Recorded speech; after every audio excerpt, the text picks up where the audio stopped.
Okay, well, I'm Peter Heaney, and I'm really pleased to be able to introduce my former graduate student, Christina Lopano, for today's talks.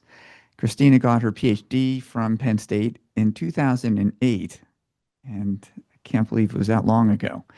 But she then went into consulting for a few years and joined the National Energy Technology Laboratory, where she has risen to the ranks of senior geochemist. Christina is an expert in materials characterization of all sorts, and she's been spearheading a lot of efforts at NETL that you would call trash to treasure. What they specialize in is taking waste products and extracting useful elements from them. And so, for example, Christina, I think, is going to talk about acid mine wastes and things like fly ash from burning coal and extracting critical elements from those materials. Christina has gained a lot of accolades over the years. I was thinking that you're the first Peter Dynas lecturer. Am my memory right about that? Yeah, so here at Penn State. And she also is a fellow of MSA. She won an award from the American Women Geoscientists organization, but most spectacularly, she got the very top science research prize in all of the Department of Energy in 2021. Is that right? And Yes. didn't the secretary of the DOE, Senator Granholm, or former Senator Yeah. Granholm, was the person who awarded it to her. So she's had really an illustrious career. And we are really thankful that she can talk today because she was supposed to give a talk at the Geological Society of America meeting, and the government shutdown prevented that. So fortunately, she got all the releases just in time to be able to be here today. But thank you, Peter. And yes, I did try to work in some of my GSA slides into this talk just because I felt like it needed to be said. And also because part of one of the talks I was going to give was in a session in honor of Peter Heaney and his retirement. And so the last couple slides that research slides that I have are especially for Peter. They're related to acid mine drainage and manganese oxides. And when I was here working with Peter, I did my PhD in manganese oxides, bernacite, studying the crystal structure as various metals substituted into the structure using synchrotron-based X-ray diffraction. And so that's where I got a lot of my taste and experience and love for characterization techniques.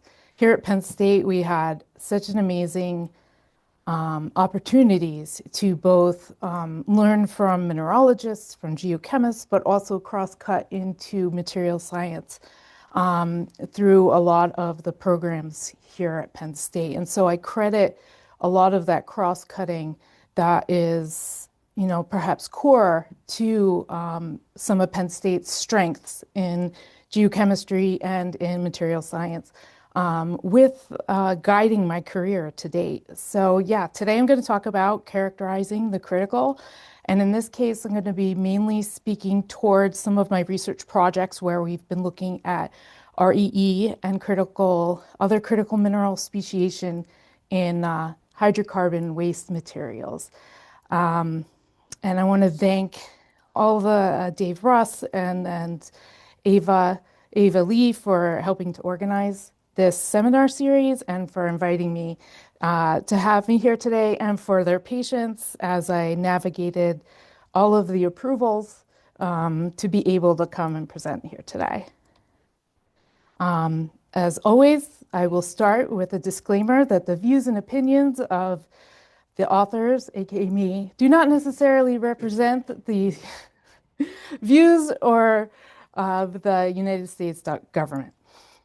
So, but I'll start with giving a little background on NETL, because as Peter said, I left here and I spent some time in consulting before finding that there was a national lab in Pittsburgh.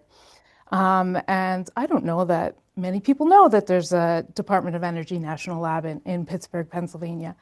So I'll tell you a little bit about NETL, what we do there as a whole, and and then I'll go into some of my specific research projects, give you a glimpse of what a mineralogist does at an applied energy lab.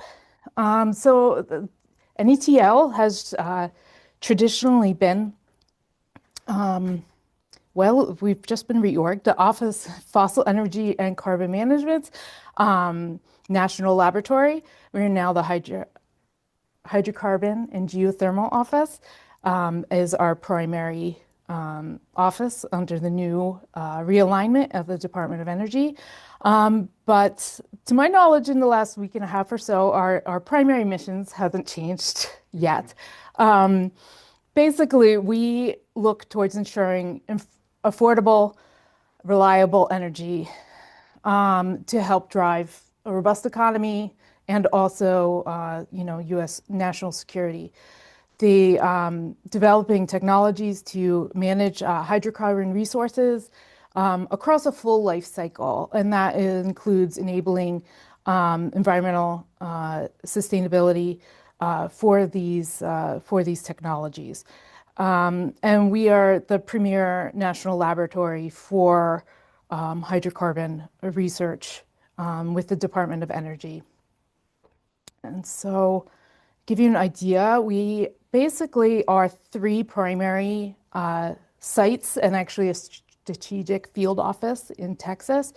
Our three main research field offices, I guess you can say, are in Pennsylvania, as I mentioned, Pittsburgh, West Virginia, and Oregon. I've listed a couple of our primary capabilities that maybe are our specialties at each of our sites. And so we're one of three applied research national labs of DOE's 17 national labs. We are the only lab that is government owned and government operated. And so that means we're structured a little bit differently. It also means that we sometimes are asked to nimbly respond to requests that may come from the White House or from congressional requests in a timely and nimble manner using our resources at our different labs. We're typically, we're the only national lab dedicated towards hydrocarbon and subsurface related research. As I said, I'm in Pennsylvania, and you can see we have a variety of different supercomputing and artificial intelligence across the different labs, but also a lot of expertise in analysis. I specialize in geochemical characterization, but also in various catalytic and reaction analyses, and also pore subsurface flow scenarios.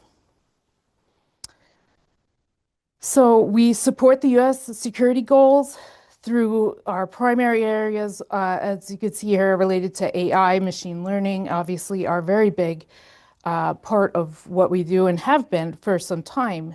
The DOE just kicked off a new Manhattan Project level project related to this across the DOE national labs. We've focused on sustainable natural gas infrastructure, critical minerals. This is the area that I've primarily been working in to build the energy and industrial economy. And this is particularly impactful because, NETL actually was kind of born out of the ashes of the Bureau of Mines. In fact, in my lab space, I have some hot plates or pH meter that still has a little tag on it that says Bureau of Mines. So when the Bureau of Mines was gotten rid of, a lot of the activities were realigned in different parts of the government. A big part of it went to the USGS. A lot of the energy and production types work went into the Department of Energy. And that has been a space that NETL has been leading in for some time. We also have activities related to power generation and grid optimization. in addition to our bread and butter of coal and natural gas. So these are our various core competencies. In terms of research, we have a computational science and engineering, energy conversion engineering, strategic systems analysis engineering. This is where we do a lot of life cycle analysis and things like that. Materials engineering, and then the geological and environmental systems. This is the directorate that I'm part of.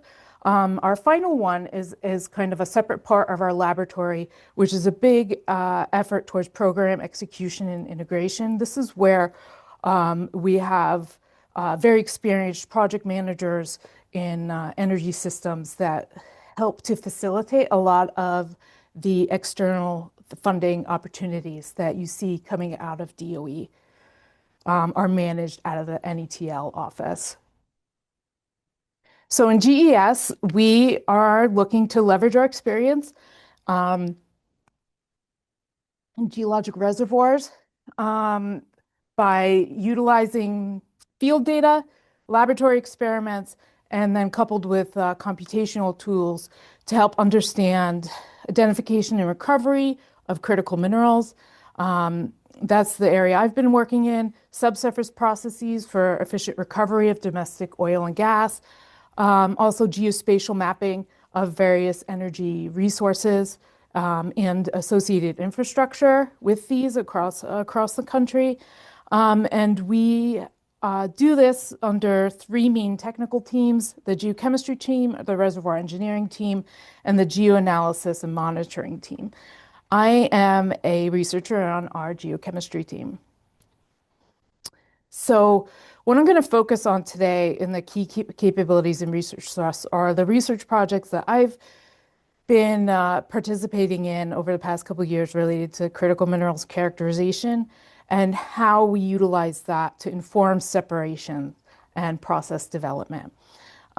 So we've developed and applied novel analytical characterization techniques to not only assess the critical mineral concentrations, but figure out how they are distributed in the various materials. We've been looking at methods to recover critical minerals from feedstocks such as ashes, coal ashes, acid mine drainage, produced waters, underclays, coal refuse, slag have been part of, I know those were some things that the Penn State Canary Project were helping to evaluate across the Appalachian region as well. And so I am going to leave that there and go and discuss what is it that a mineralogist actually does at an applied energy lab. I would say that most of my research falls under three primary questions or topic areas.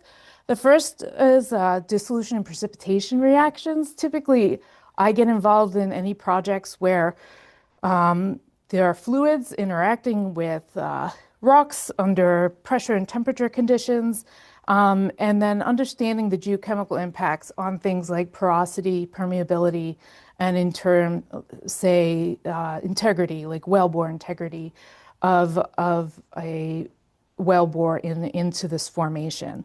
Because even the wellbore is just cement, is just burnt dirt, right? I guess I feel like I do a lot of burnt dirt research because that's also what you could probably call coal ash, which we have done a lot of research on too. That too is burnt dirt. And so using the techniques and capabilities I learned here at Penn State, actually, to understand the precipitation reactions, dissolution reactions, trace metal point sources, what reactions impact things like produced water chemistry, and what environmental impacts of energy systems.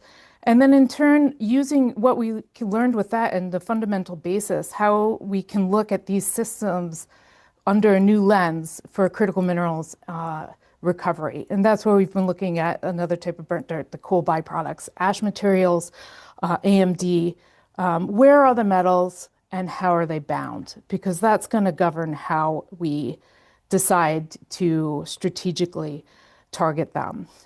These are just some examples of some of the different research projects that fall under these, looking at different trace metals in subsurface materials, and in particular looking at rare earth distribution. This bottom picture here is a map of cerium that's located within underclays under some coal seams, and showing how those are bound.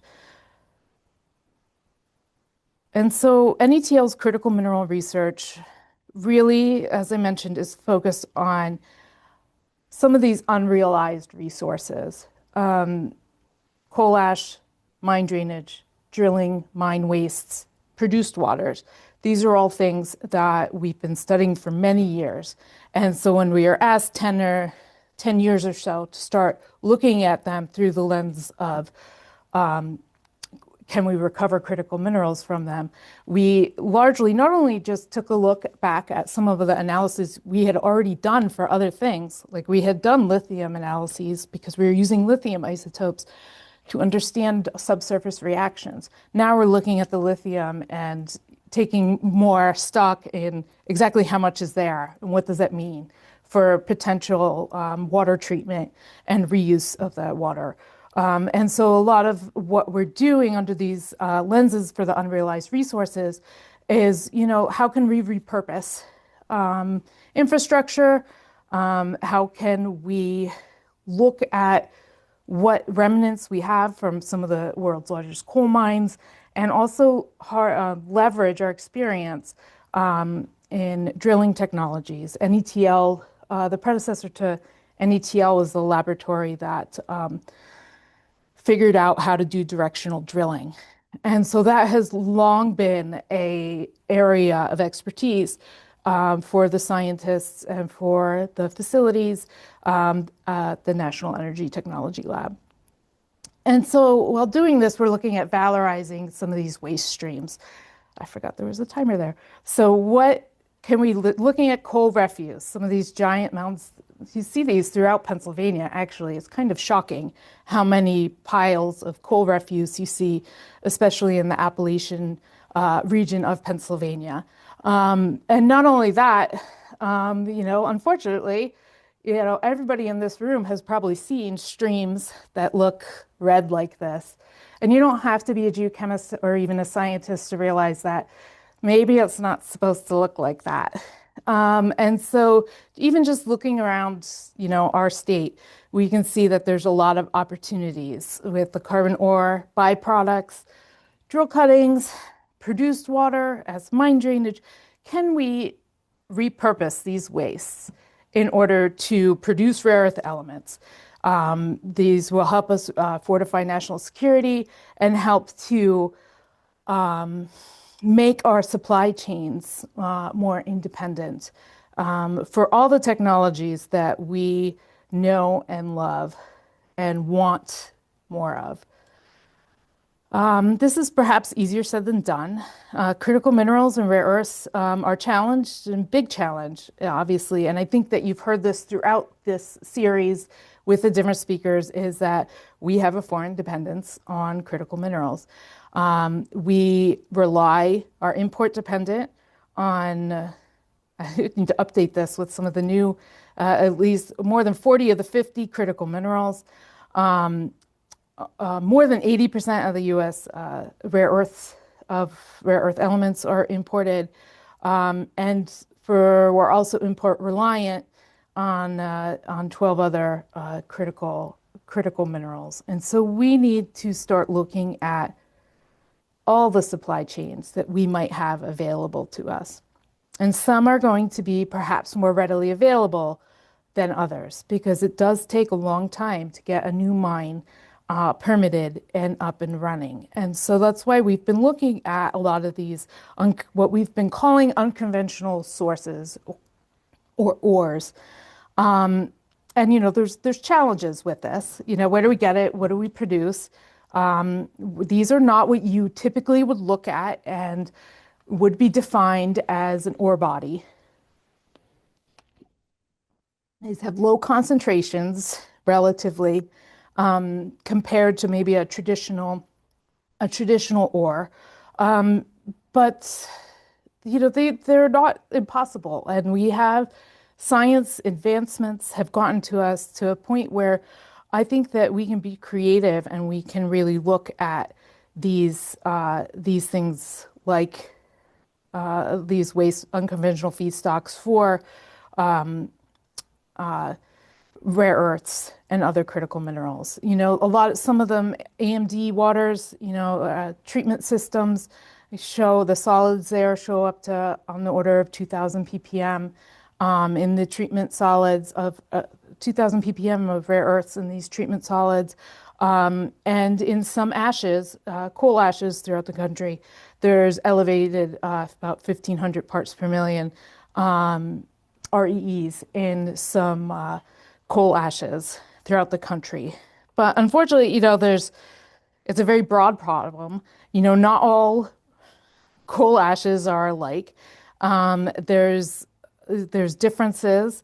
We don't necessarily know like where the best coal or related feedstocks to target. What it's not economical to just go after them for simply REEs. There need to be other products or co-products considered, and so it's a much broader problem to get and challenge to utilize these as these unconventional ores, if you will. However, we need them because even if we were to mine all of the more conventional rare earth ores in the United States, we still wouldn't have enough to do all the things that we want to do with our fancy high-res, high-definition flat screens, our magnet technologies, our solar panels, our battery technologies. So we need to start thinking outside the box in terms of what is an ore. And so this is where my team has been using a multifaceted approach. We do traditional bulk solid characterizations to get the overall chemistry. We do laboratory-based X-ray diffraction and scanning electron microscopy to help us understand the overall mineralogy. We then move on and do different targeted leaching, sequential extractions that I learned in my Sue Brantley's class. So, we utilize these all the time because these are techniques that soil scientists, that geochemists use to get a better idea of what metals are doing in different systems, whether they're soils or whether they're coal ashes. Various regulatory leaching tests, but also what I've been doing is pulling in, what I've learned with synchrotron characterization technologies to take it to the next level and do in order to get a better understanding of the distribution and binding mechanisms of the critical minerals. A lot of times they're very diffuse or the concentrations aren't such that you can see them readily using, say, an SEM EDS technology. So then what my group has been doing is taking these multifaceted approaches to innovate. How can we utilize what we've learned here to make targeted solutions for extracting the metals out of these materials? Because you can turn around and hit anything with a vat of hot acid and eventually you'll dissolve it all. But that's not really economical, nor is it something that you really want anyone to be doing. And so we've been approaching this with the goal of not dissolving everything, but only dissolving or only targeting what we need to target to get the metals out that we want. And then looking at what's left as a beneficial in ways that we can beneficially reuse this. So my lab group has been utilizing characterization to help us innovate targeted extractions for efficient and economical REE and other critical minerals recovery. And in fact, just recently it took a long time, issued a patent for a leaching method that we built off of fundamental step leaching that we based on the characterization. But I'm going to talk a little bit about a lot about the characterization techniques we've been utilizing at the synchrotron facilities to help us understand the binding environment of these elements of interest. We've primarily been utilizing X-ray fluorescence microprobe analysis. And what's special about a synchrotron is that, well, it's super duper bright. It's like 100 million times the X-ray at the hospital when you break a bone. And so it allows you to probe things at an atomistic level. And with X-ray fluorescence microprobe, what we do is we take it to a fixed excitation energy and we scan over dimension and location. So we map it, and we find the element of interest. And then we focus in on that spot and then fix the location and scan across energy. And this allows us to collect X-ray absorption spectroscopy. We've primarily been looking at near-edge structure, which tells us a lot about the nearest neighbors and oxidation states. And we've been doing a lot of this research at SSRL, the Stanford Synchrotron Radiation Light Source, and also at Argonne National Lab at the Advanced Photon Source. And so the reason we do this is to get a detailed characterization of the critical mineral in the feedstocks, so to determine what's hosting them. And so this is where we do the X-ray fluorescence. So we investigate the element distribution within the samples. And then we investigate the coordination and redox speciation associated with that metal of interest and the associated phases. We do this through looking at the zanes.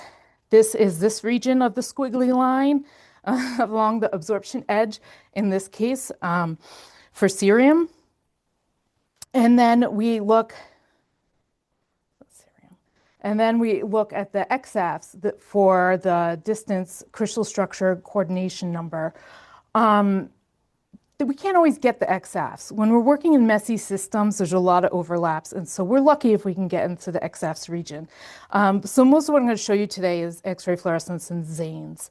And then we utilize these to get proportions, do linear combination fittings to fit against standards to figure out what is in those spots or locations that we found in the fluorescence maps. Today I'm going to talk about some of our examples related to coal ash here on the left, and also acid mine drainage treatment solids. And I'm going to start with the coal ash. Coal combustion ash wastes can be considered a nationwide resource. There's distribution of coals shown in this map. These are different coal basins, and the lines are showing where they go throughout the country to different power plants in the little diamonds throughout the country. It gives you an idea of places where you're going to end up with some burnt dirt or coal ash. And looking at two of the main coal basins in the US, I'm going to show a couple examples. This is an image of some coal ash, an SEM image of coal ash from an Appalachian based coal byproduct. You can see very nice spherical structures. And then also this blue area, this is an example of an SEM image for some of our Powder River Basin coal ash. And so we definitely can see some morphological differences between some of the different ash types, but also there's some key differences in chemistry that make them perhaps not equal when we're looking at them in terms of how to extract them. Showing you an example of an Appalachian ash, I'm showing you some X-ray fluorescence maps of an Appalachian fly ash that has on the order of 670 ppm REEs. This is ash that's derived from an Appalachian Basin coal. It has on the order of about 4 weight percent calcium. The rare earths seem to be very discrete phases, hot spots within the glassy matrix.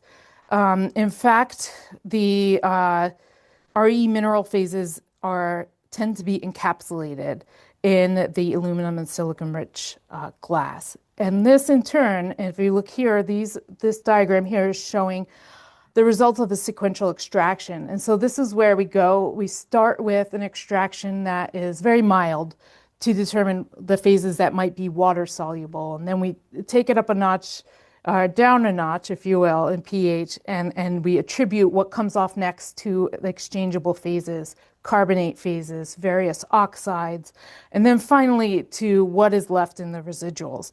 And as you can see from these bar graphs, the rare earths are pretty much left in the residuals when we get to the end of a pretty extensive step leach, sequential extraction leach for the Appalachian-based coal ash. And this is something that we saw pretty much across the board for different coal ashes from the Appalachian Basin. The concentrations of the rare earths were higher.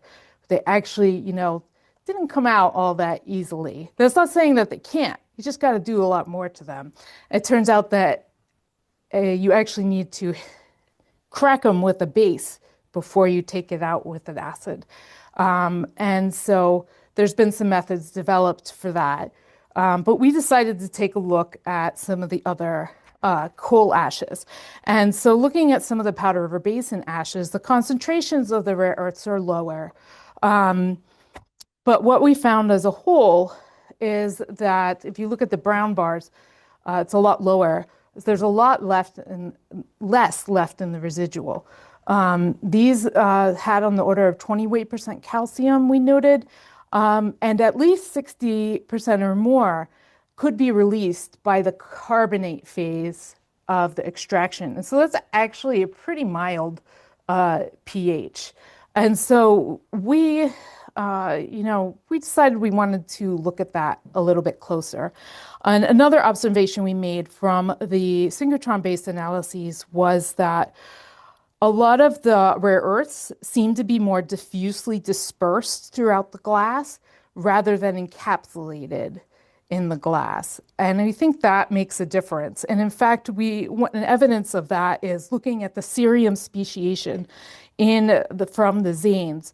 We're starting to see that the cerium is oxidizable. We start on the edges of the cerium grains, we see that oxidation is occurring. So this is perhaps telling us that these materials are more reactive. In the previous one, in the Appalachian ash, almost all of the coal ashes stayed predominantly cerium-3. You didn't see this oxidation start to happen. And what we started to see in older ashes, so things like ponded ashes, things that had been sitting around longer, is you started to see more oxidation. So this gave us some clues that these were accessible. And so we might be able to target these with relatively simple acid leaching. And so we pulled this thread a little bit more to develop the more targeted leaching. And this is where we developed a patent for a step leach protocol. And in this, we did a first step, which we called kind of a wash step. We took the calcium out of the glass. This is kind of by taking the pH. We could do this, almost any acid worked. We did it with nitric, we did it with sulfuric, we did it with HCl, we did it with some citric acids, other organic acids. The key seemed to be the pH.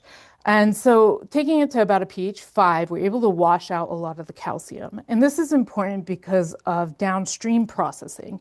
When I started talking to our chemical engineering friends, when you give them a leachate that has a boatload of calcium in it, it can cause problems when you get to the membrane solvent extraction steps.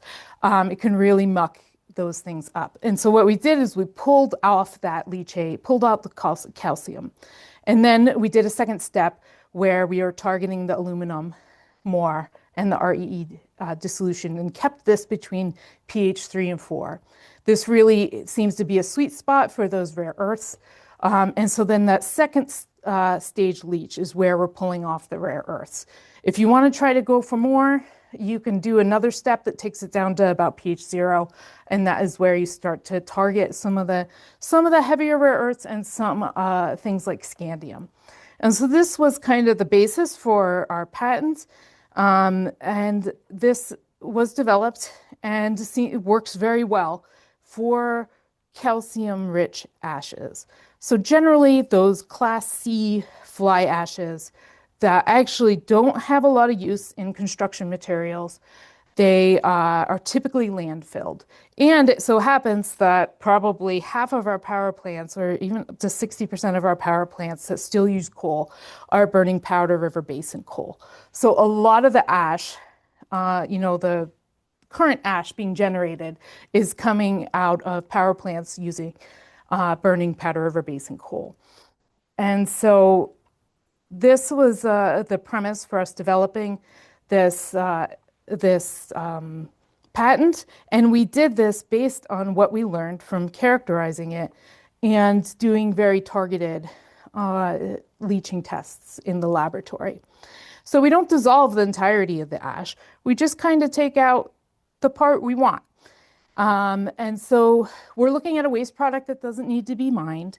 A lot of the fly ashes, when they're coming straight from the power plant, you don't need to grind them. And so there's minimal pre-treatment. If they've been sitting around a little longer, then they probably need to be ground because they start to stick together.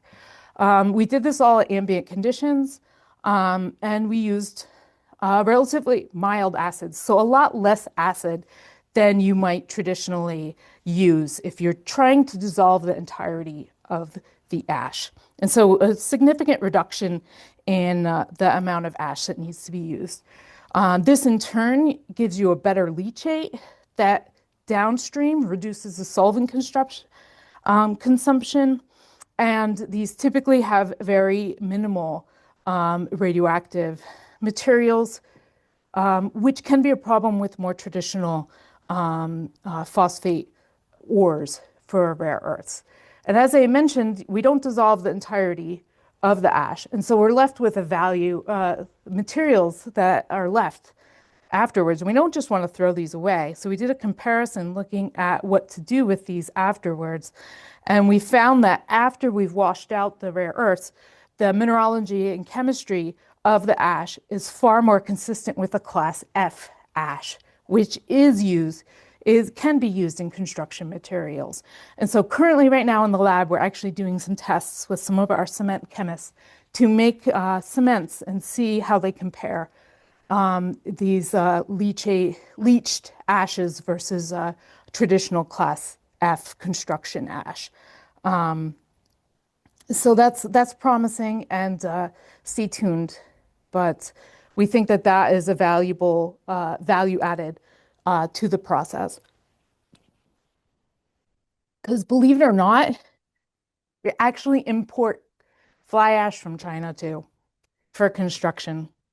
So maybe now we don't need to, but that's something that we're looking into.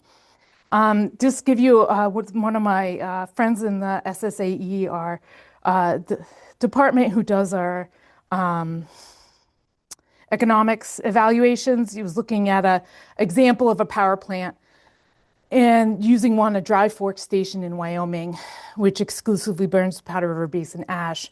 And this could generate on the order of 6,000 kilograms of REEs per year if you utilize our step leaching. We actually, in 2021, started a project that was funded under the Department of Energy's Technology Commercialization Fund. This is developed specifically to take technologies from the national labs to commercial, because there's this big valley of death, is that, you develop things in the beakers on the bench scale, but then how is it applicable when you try to scale it up in a real world environment? And so we had our first small pilot test run in January of this year after some delays, pandemic delays, but we normally call it a success. We consistently were able to extract 80% or more of the rare earths out of the ash. And so the tree technology worked really well. And we need to work on some of our efficient downstream processing efficiencies. So this is where I pass it to the chemical engineers and I tell them to go have fun, because I want to shoot x-rays at rocks. And so I'm going to transition a little bit into some of the similar things that we've done related to acid mine drainage treatment wastes. Acid mine drainage is a gift that keeps on giving. 150 years in Pennsylvania of acid mine drainage throughout into our streams and waterways. It's not good. Generally, the pH is pretty low and you have a lot of metals in solution. That's where you get that telltale orange color. It's the iron. It doesn't take a lot of iron in solution to start getting that coloration as it starts to precipitate out. What we're seeing with the treatment solids, this is from a student, Ben Hedden, who worked at University of Pittsburgh, who worked with us on the course of a project. He came to me, he wanted to understand how the manganese oxides were influencing the trace metals in the acid mine drainage treatment solids. And so that's how I started working with him. In the acid mine drainage needs to be treated. It's often done through passive remediation beds, which are basically giant limestone driveways that you flow the acidic waters through. The limestone buffers the pH of those waters, and as the pH elevates, the metals precipitate out. And so depending on the chemistry of the waters, you can get very high weight percents of iron, manganese, and aluminum, but also things like zinc, nickel, cobalt, and turns out pretty darn high REE values. So we started investigating this a little bit further.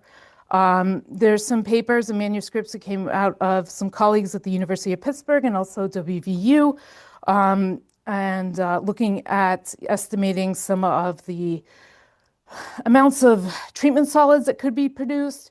But I've been mostly focusing on the chemistry. And I really like the passive remediation beds because I think they're simple and elegant and kind of show you what happens when you have acid-base buffering.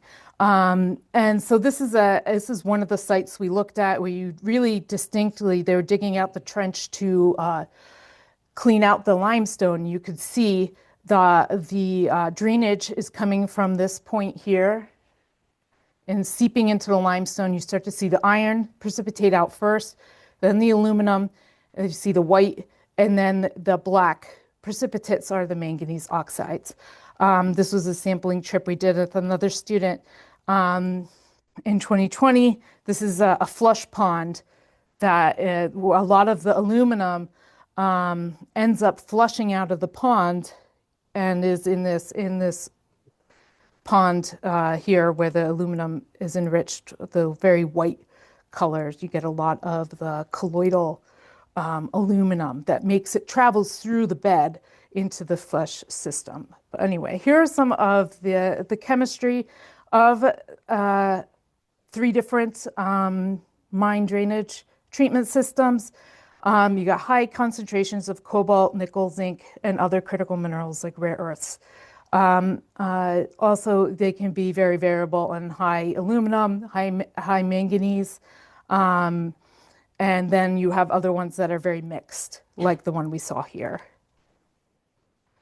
So these are actually some pictures. I actually took this one during my last semester, one of my last semesters here at Penn State. I went out with Bill Burgos and his student to he was like, you want to come see some real manganese oxides? Because in my thesis work, I had been synthesizing them in the laboratory to better understand the crystal structures. So I went out and helped to sample from these different an acid mine drainage treatment system. And these are just piles of the metal-coated limestone that traditionally are then either buried or disposed of. And so there has been, in the past, they have sold some of these as pigments, iron pigments. And so it's not outside the realm of possibility to try and get more of those metals out of there.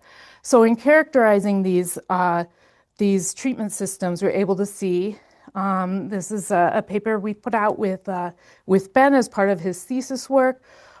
This is a limestone nodule from one of those treatment beds. You can see this rind of black around it. Those are manganese oxides. And you can see this very traditional botryoidal growth pattern of the manganese off the surface of the calcium. Unfortunately, in SEM, we couldn't see the rare earths. But in the synchrotron X-ray fluorescence, we are able to see that the rare earths are distributed throughout the manganese in these oxide rinds. And so through looking at a variety of different treatment systems, some that were aluminum rich, some that were mixed, some that were manganese rich, we consistently saw that the light to middle rare earths definitely showed strong trends with aluminum and manganese. Some of the heavier rare earths, gadolinium, tended to go with the iron. This was something we had seen in the ash as well.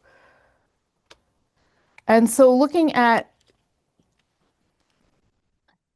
understanding how the rare earths are bound in these solids, we also did the X-ray absorption spectroscopy.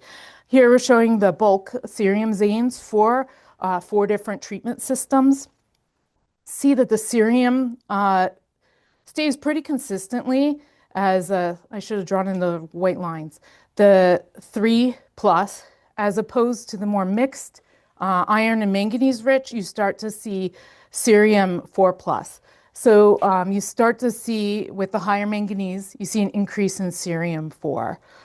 So the cerium and manganese are interacting with each other. And so this is an example. This is just showing some of the points because this is the bulk from the powdered solids. These are some of the microprobe results where we saw these trends at individual spots in different parts of the treatment system. And we did see, like with aging, some differences in the cerium and manganese oxidation states. So looking more then also at but beyond rare earths, the cobalt and nickel strongly also correlated with the manganese, which is perhaps not surprising. This is very consistent with what's been seen in nature, in manganese oxides found in soils, and also in deep sea nodules. And so these were pretty distinct banding seen whenever there's manganese and to a certain extent iron in the systems. I'm going to go walk through some imaging. We like to call this our black hole image. It's just really crystal clear, a beautiful image we collected at the GSE cars at APS Sector 13. It's not actually a black hole. That's actually a carbonate grain. And everything around it is fluorescing. The calcium does to a much less, and carbonate don't as much because of the high intensity of the X-rays, and they're too light to really show up in great detail. But anyway, so looking at some different points along where these are growing, and these 2 maps kind of show the cobalt and nickel, keep them the same. And the first map, the manganese is blue, and the second map, the iron is blue. And so it kind of gives you an idea of the differences in the cobalt and nickel with iron versus with manganese. And in looking at some of the cobalt hotspots in that manganese zone, we do see both cobalt 2 and cobalt 3 oxidation states, and we see a range of manganese and manganese 2, 3, and 4 throughout as the rim grows. So you see a manganese gradient with manganese 2 to 4, and this seems to be associated with the cobalt co-speciation, where you see concurrent changes in the cobalt oxidation state that is tied to the manganese. This is just a bigger picture of our black hole picture. I wanted to just put that fresh in your mind again to compare where we just have the manganese in blue and then the iron in blue, because I can't resist. You just have to also show some of the rare earths here. And here we, again, I thought was a very good illustration of some of the difference in binding for the rare earths. And this is not something, the rare earths are very difficult to separate. That's part of what makes them so hard to process. But nature is doing it. So how can we use that?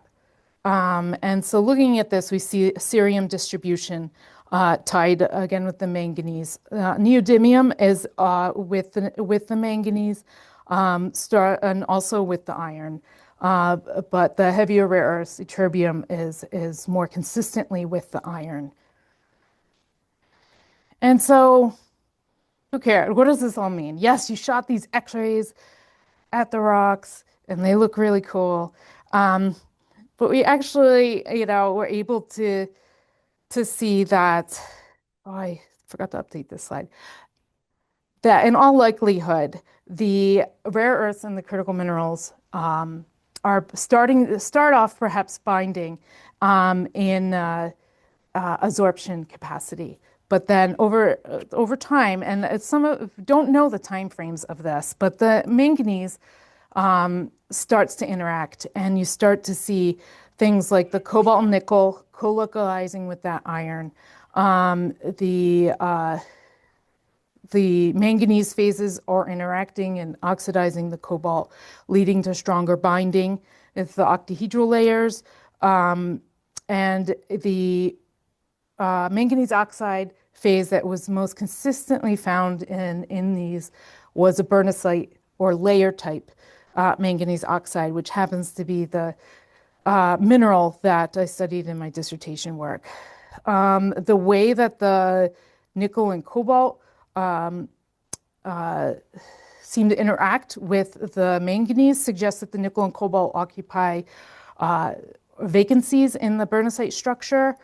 And so what we're trying to now do is use these findings to inform or increase our extraction efficiencies of these critical metals from the AMD solids. And so tying these to some of the leaching trends we see in the lab is when we take these materials and subject them, basically, this is an acid addition test.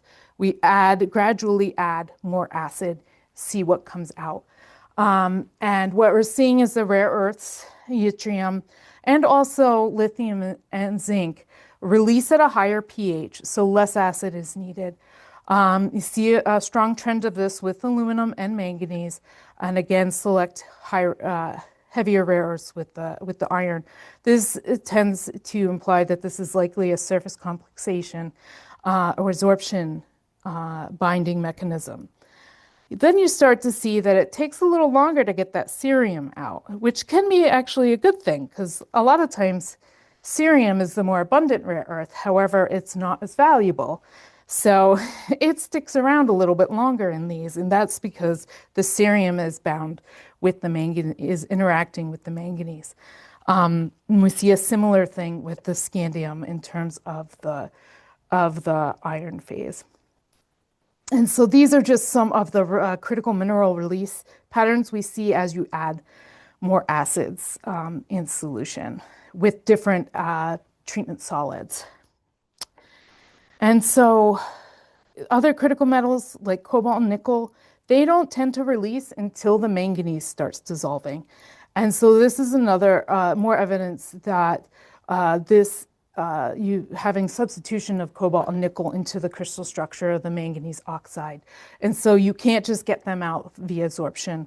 You have to start breaking that manganese oxygen octahedral layers, which can be done in a lot of interesting different ways. So looking at all of these results, we've all been thinking about how we can then engineer and optimize these reactions to and learn from what is happening in these relatively simple passivation systems to optimize some recovery reactions.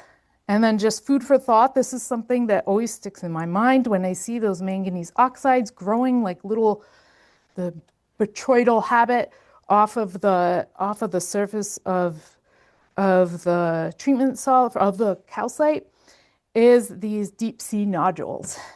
This has been a fad, I think, or something people have been intrigued by since well before I started graduate school, is vacuuming the ocean floor to recover deep sea nodules.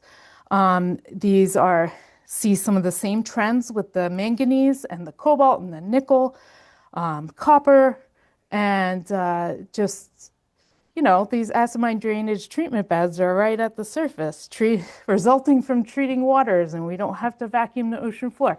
So perhaps, this is something that we can look at more. And then if we can figure out a way to extract them from the solids, maybe someday when we figure out how to suck them off the ocean floor, then we already have some methods developed to target certain metals in a certain way. So I'm primarily going to leave it there. Next time, maybe we can talk about some of the other opportunities related more to shale oil and gas. And also, some of our in situ recovery research. I just want to thank my contributors and collaborators to this work, a lot of different researchers from postdocs and colleagues at NETL who have been involved and are supportive of this research over the years. We've had a lot of student interns who have worked with us, either through university programs or also some of the educational programs that we participate in at NETL, and also a lot of partners that have grown out of the interest in looking at these wastes over the years, whether it be other universities or the USGS or other environmental group, and of course the patients and scientists at the DOE facilities that didn't cringe too much when I showed up with our messy samples and wanted to get microzanes on relatively low concentration materials. So this is the support of these different facilities are supported by the U.S. Department of Energy, typically the basic energy sciences, and the different scientists at the lab, at those facilities who helped us perform these analyses, and also coffee, lots of coffee, and our funding source. And then just quickly before I go, because I babbled a little longer than I wanted to, but I mentioned there at the end that we have a lot of internship opportunities at NETL. There are 3 main programs where we bring on different students. They can be undergraduate level to graduate level. There's a couple 10-week summer internship opportunities. There's also some opportunities where through the Office of Science where you can write a proposal in conjunction with the scientists at a national lab and spend a couple months at a national lab performing research there. And so these are all programs that we participate in. They can be more information can be found through our internships program office, and the email address is right here. I also want to highlight, I have that in there twice. There are other more longer range internships that can be undergraduate, graduate, or postdoc, or even faculty. And these are instituted through our Oak Ridge Institute for Science and Education. They administer our internship and opportunities, research opportunities. And so we typically write listings for those, and so you can keep a lookout for some of those. But we also have our research site support contract on our site at the different offices that help us perform and facilitate a lot of the research. We did lose a fair chunk of research scientists recently, and so we are looking to, in fact, there's an advertisement that just came out for a geochemist, and they would be working with me in my lab in Pittsburgh. And so I encourage you to take a look if you want to shoot x-rays at rock and dissolve things. I've got things for you to do. Also, it can't, leave without also pointing out this is a FYI only. I'm not actually permitted to answer any questions related to this. All questions must go to this email here related to the FOAs. There are 2 large funding opportunity announcements that are coming out of DOE, managed out of NETL. One is mines and metals capacity expansion, piloting byproduct critical minerals and materials recovery at domestic industrial facilities. These are things like mines and metals pilots in the coal-based industries, also mines and metal pilots in all industries. And there's also another opportunity that is called the Mine of the Future. And this is to enable real-world testing and optimization of different types of next-generation mining technologies. And so while this may seem like it is something that is perhaps targeted towards mining engineers or chemical engineers, I will emphasize, and I hope I illustrated that geochemists are very important, and geochemistry is very important for understanding how to recover metals from not just ores, but unconventional ores. So everyone start looking at your data in a different way. The critical zone observatory. What is it that you learned about weathering of shales that might help you understand what happens to the giant coal refuse piles that are throughout the state? And so these are things that I would encourage researchers at Penn State and other universities to think outside the box. Maybe it's a little bit different than what you traditionally think as an NSF fellowship grant, but there are opportunities for more applied science, and there are some rather large funding opportunities that are currently available. And so with that, I'll end, and I'm happy to take any questions, and I'm sorry if I went a little bit long. Welcome back, Christina. Thank you. Nice to be here. You mentioned that something about low calcium fly ash and then high calcium, and the high calcium came from the Powder River Basin. Yeah. That's at least what I got. Yes. What exactly is it about the Powder River? What makes it low or high calcium? Well, it is the chemistry and the bedding of the coal itself tends to contain more carbonate. It is a lower grade coal, and so there are more inorganic, say, impurities associated with those coals. Now, and that's where you tend to get those what's called the Class C coal ash, and that's designated by a calcium content above a certain amount. And the Powder River Basin coal ashes pretty consistently fall into that category, largely because of the depositional environment of the coal, and probably the age and grade of the coal as well. Thank you for that great talk, Christina. Instead of using acids, I was wondering whether you have played around with siderophores. Yes. You have? Well, I have it. One of my colleagues, her office, Gina Gulliver, she and her group, we work with her group on bioleaching. Also, they have been doing a lot of characterization of the microbes in these different systems to see what's there and what they're doing in these systems, and how then they could potentially be harvested to maybe target a certain metal or do something that we want to do. But yes, Gina Gulliver, and actually Dan Ross, who also is a former Penn State student with Ming Tian, are working on that at NETL. Hey, Christina, great to have you back. I'm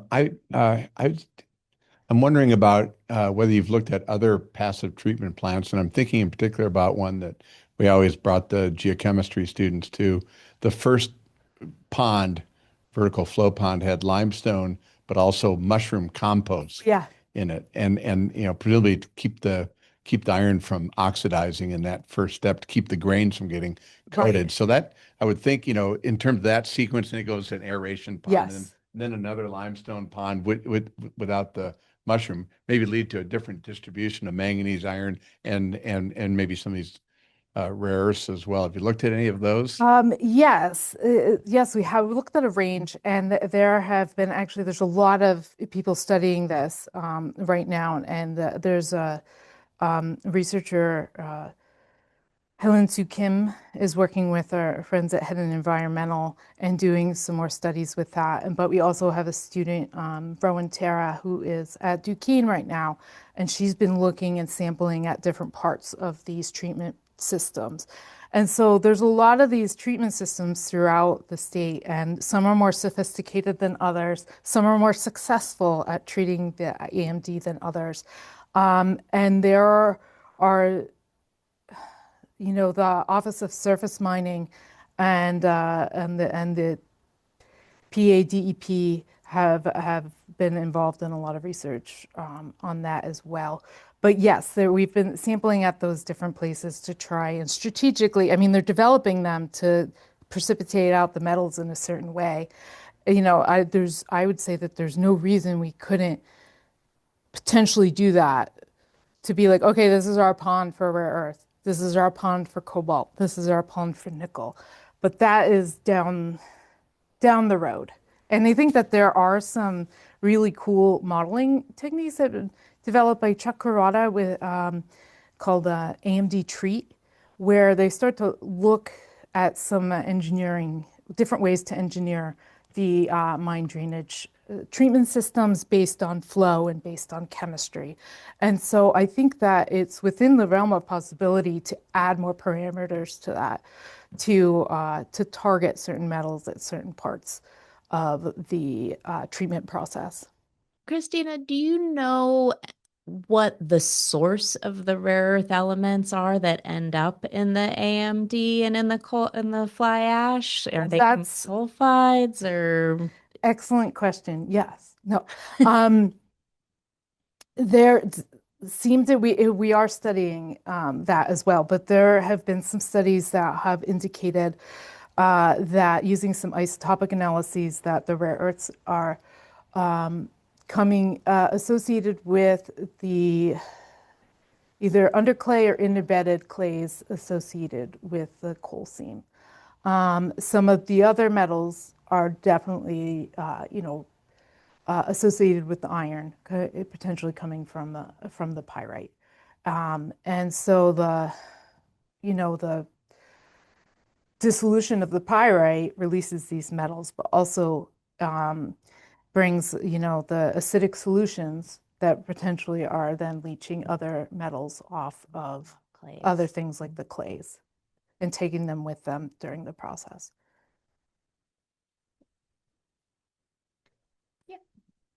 Thanks, Christina. That was interesting. What an ignorant question. What temperature is the fly ash generated at?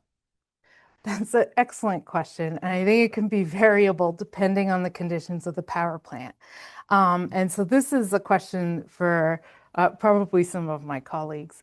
But yes, it can be variable depending on the carbon content of the coal. Oh, okay.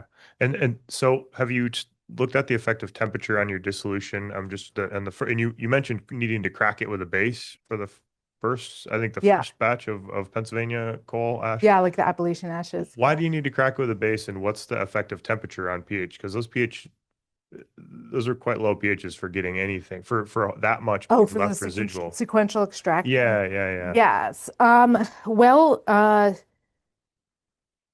my group didn't personally heat any of those acids. I would say it helps, but not enough.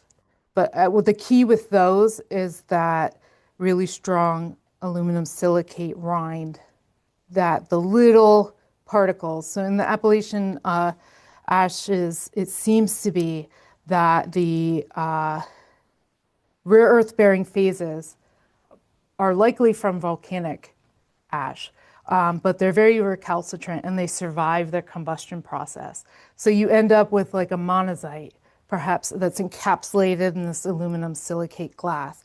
And so whereas you might be able to, if it was just the monazite, you could probably target it, but you can't even get to it with the acid because it's just encapsulated. And it's actually pretty hard to dissolve aluminum silicate glass.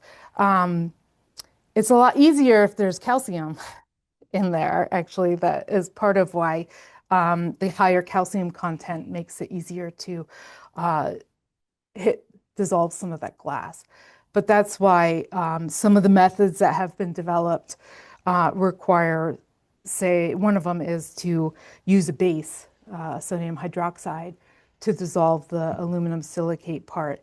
And then once it's free, once those rare earth bearing phases are freed from their captivity, then you can use the acid leaching to pull the rare earths out. There's still a lot of research going on. I have some colleagues looking at different ways to crack that glass besides the bases. And so some of my colleagues actually have been doing things like microwaving, and those have had some interesting results. So doing that in a pretreatment step followed by a leach. So, but that's why the Appalachian ashes, at least to date, have been a little more difficult to get the rare earths out, even though they tend to have a higher total concentration. Thanks, Christina. Given all of the detailed mineralogical characterizations you're doing, how important is the crystal structure of the manganese with regards to these critical minerals? I think it's very important, but I might be a little bit biased because it's my kind of my, you know, my mineral, my favorite element on the periodic table. But I do think that it is important. And I think there's a lot of things we don't necessarily know yet. Like we don't know, gosh, if there's microbial mediation of some of the precipitation, how that impacts the crystal structure or the morphology. How does, if it's a colloidal fraction, how does that impact the metal mobility through the system? But I think it's very important, at least in understanding how, at least some of the other metals, like things like cobalt and nickel. Cobalt, nickel, and manganese are very important critical minerals. And so understanding how those are bound and how those precipitate out, I think is very informative for us to understand how to access them. It's not as hard to break a manganese and oxygen octahedral layer as it is to break a silicon and oxygen tetrahedron. So it's always going to be a little easier than trying to dissolve some of those aluminum silicates. But I think that there's a lot of interesting ways to do it because you have redox potential involved. And so I think there's a lot of really creative things that could be done in this space.